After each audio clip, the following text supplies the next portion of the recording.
Good morning, all of you.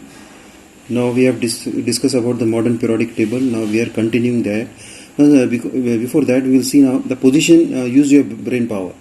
Positions of the elements in the periodic elements. Now, how is the problem regarding the position of cobalt and the nickel? Okay, this is the mass number of 59. Just now in the last period we have discussed. So 59 cobalt and nickel is having 59. So how they are telling how it is resolved? We know that the concept total change from the atomic mass number to atomic number only. So this is atomic mass numbers, though they are having atomic mass number same, but the atomic number is different. Okay, so cobalt is having 27 atomic number and nickel is having 28 atomic number. So it was solved. Okay, now second one, how did the position of chlorine and this chlorine, this is atomic mass number and this is atomic number. Okay, so get fixed in the modern periodic table, because as we know that these are the isotopes. Chlorine is having isotopes, so we are considering the this atomic number. So no question arises of the atomic mass number. So this was also solved. Now, can there be an element with atomic mass number 53 or 54 in between the two elements, chromium and the manganese?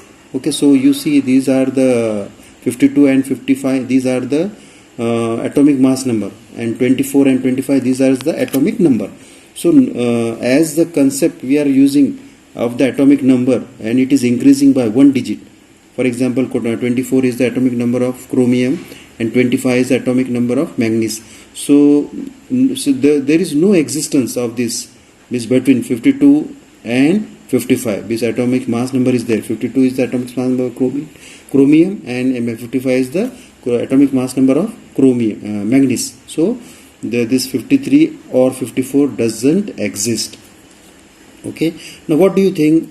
Should hydrogen be placed in the group 17 of halogen or group 1 of alkali metals in the modern periodic table? So this is also one of the still confusion was there whether to place hydrogen in alkali group or in halogens. Okay, we will see now afterwards.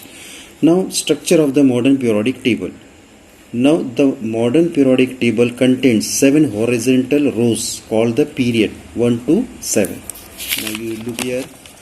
These are called as the period. Okay, so horizontal rows, periods 1, 2, 3, 4, 5, 6, 7. Okay, so these are the period. 7 horizontal rows are called period. Okay, now see here one star is there. Okay, star, and here it is written 57 to 71. So this space is year 57 to 71. You see here these elements are there in that. Okay, 57. Now you see here 57 to 71. Okay, so this is fixed. This can be fixed here. Okay, then it is written here 89 to 103.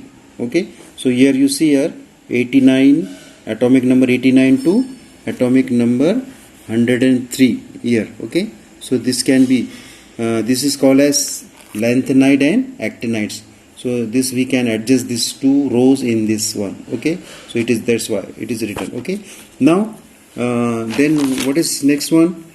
Similarly, the 18 vertical columns in this table are the groups 1 to 18. So these vertical columns are there. So 1, 2, 3, 4 it is written up to 18. These are called as the group.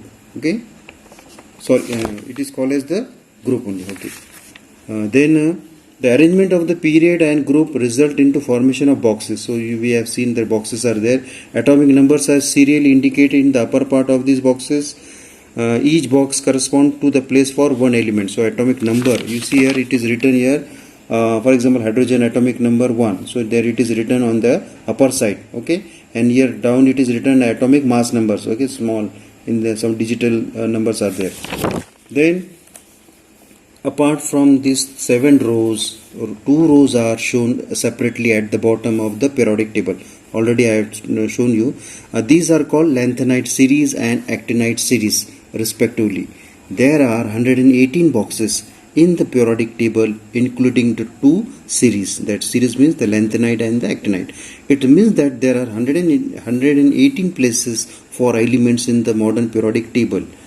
Very recently, formation of a few elements was established experimentally and thereby the modern periodic table is now completely filled. All the 18 elements are now discovered. So actually we see you see here 118 elements are there. So some elements are not naturally found, but they are prepared in the laboratory. Okay, they are prepared experimentally. Okay, so the after atomic means the elements after atomic number 95, no, it is told that they are experimentally prepared in the laboratory. The entire table, periodic table, is divided into 4 blocks, with S block, P block, D block and F block. So we can see here S block is there, D block, P block and F block. This is F block. Then the S block contains the group 1 to 2. You just go through that table. Then the group 13 to 18 constitute the P block. The group 3 to 12 constitute the D block, while the lanthanide and actinide series at the bottom form the F block. The D block elements are called transition element. A zigzag line can be drawn in the P block of the periodic table. It is there, zigzag line is there. Okay, P block, here it is, the zigzag line is there. Okay, this is zigzag line.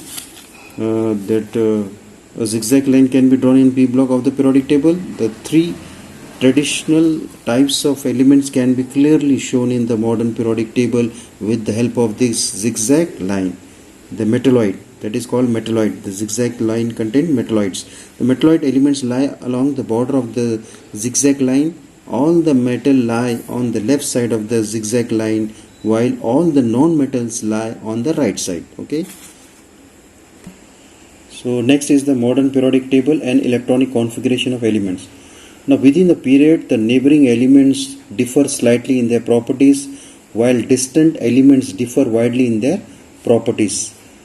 Elements in the same group show similarity and gradation in their properties. These characteristics of the group and period in the modern periodic table are because of the electronic configuration of the element.